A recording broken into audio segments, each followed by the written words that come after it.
Hey guys, welcome back to 1776 or Bust. It's been a long time. I wound up getting really sick, just recovering from pneumonia right now, which is my second bout of pneumonia in 2 years, which is a little concerning, but nonetheless, here I am. I'm making a video, and what better way to start off with this gun right here? This is the Canik Rival. This is the Mete series.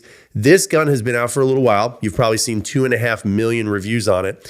And this is my initial impressions video of it. Obviously, anytime I make a video, I'm going to do the initial impression for one specific reason. Whenever we buy something, we are basically buying it off of what other people are saying. And then there's always that initial impression when you get it home, especially with a hefty, involvement or investment in the product. Your reaction may not be what you thought it would be based on the review you saw. So this is kind of my initial impression after watching a million of these reviews and everybody claiming this was the greatest gun in the world. I wanted it for myself because honestly, I love the way the gun looked. And so now that I have it in my hand, I've been playing around with it for a while. I've got to tell you, I am not at all disappointed in this firearm, at least in the initial impression. So to kind of give you some basic looks, this is the magazine it comes with. It's a very nice looking magazine, probably Metgar. The construction is very good, and it's an 18 round magazine out of the box. Unfortunately, these are relegated to 10 rounds in New York State. Thanks so much for that. But you can see that even the construction of the gun, they do have a minor magwell at the bottom here. It does come actually with a metal magwell that you can attach to the bottom just to make it easier to funnel the magazines into the magazine well itself. So that's kind of cool. It also does come with two metal base plates. Not exactly sure how to use them. That's the only weird part.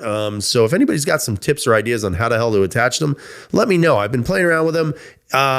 Doesn't seem like I'm doing it right, but I haven't been able to find any information on how to correctly do it. So I haven't really switched them over yet. The firearm, as you can see, is optic capable.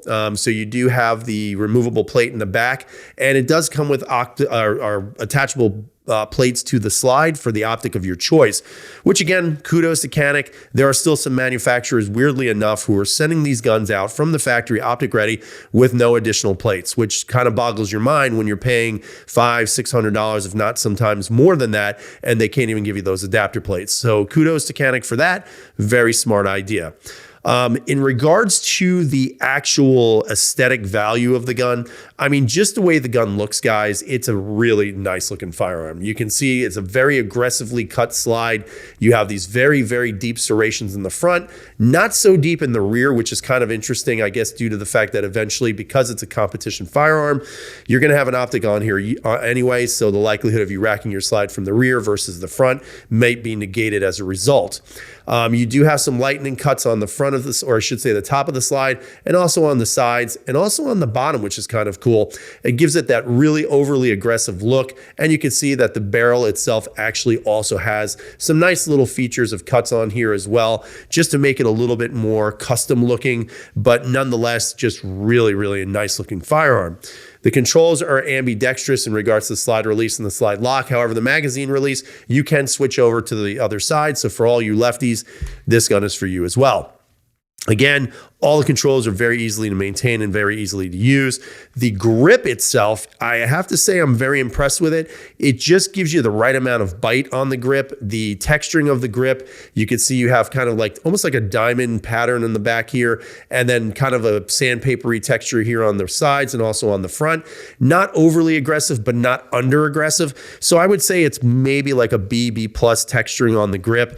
The grip angle is a little bit more improved. You can see it's a little bit straighter. There's a lack of that real big hump in the back.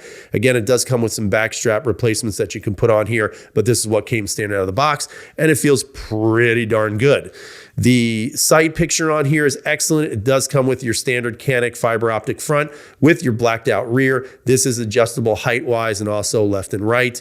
Out of the box, actually, from the factory, it did come canted to the right a little bit too much, so I have to fix that, but it shouldn't be too difficult to do that. The takedown procedure is very typical, like every other Canik. You take your two takedown levers here, push down on it, and it releases the slide. The slide, you just have to push up a little bit, and it comes right off. And then to put it back on, you just have to really just match up these two little, well, let me see if I can show that to you. These little two, let me see if I can see it. Right there. These two little nubs to the two cutouts here on the slide. And then basically you just put it on there, rack the slide back, so I hit my microphone, and you're good to go. Now, the best feature of this firearm, aside from the way it looks and the way it feels in your hand, is the trigger. So this is the trigger right here, right? I've got to say, first off, the comfort of the trigger is excellent. And the reason being is because, as you guys can see right on this trigger safety, they made a very wide trigger safety face. There's no, catching your finger or anything.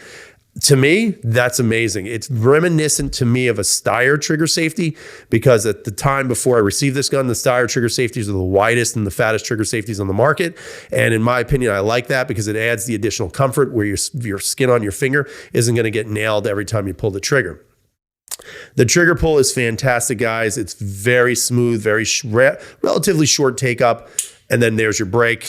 The reset is super short, and I'll show that to you again. Super short, nice sounding reset, and just like great. There's really nothing to complain about this gun whatsoever. I mean, my initial impressions out of the box is a doozy. This gun really has no flaws at this point. I don't see anything that I don't like about it. I don't see anything that feels uncomfortable about it. One of the things I would say about all the old Caniks before the Meta series came out was the rear portion of this. They used to have a very wide piece of polymer. They've actually thinned that out and actually curved it. So now your hand and the bite of your hand can fit in there without that rear knuckle, that thumb knuckle rubbing up against the polymer, which again, to me is a huge improvement. Honestly, if I was going to compare this to, like, let's say the PDP series, the PDP is a great gun, don't get me wrong. But in my opinion, the ergos of this and the way they've made cuts on the slide, the way they've kind of reduced the polymer on the back, this feels like a modern striker-fired handgun. One of my beefs with the PDP has always been, why did Walther create such a big, blocky, thick gun when you can do the same thing in a little bit of a slimmer pattern, such as the Canik? That's just my opinion. I mean, overall, out of the box, guys, you're not going to be displeased with this firearm at all, at least not in my opinion. That might change based on you. But overall, right now, I see no weaknesses in this firearm whatsoever. Can't wait to get it to the range. And when I do, I'll be following up with that video. So leave some comments down below. Let me know what your thoughts are. One of the questions I have for all of you is, do any of you carry this firearm? Is this a carryable firearm for everyday concealment? I would say maybe not due to its size, but it'd be interesting to see if any of you are doing it. So again, leave those comments down below. Let me know what you think, and I hope to see you back here again. As always, I hope you have a great night. Stay safe, and freedom is never free.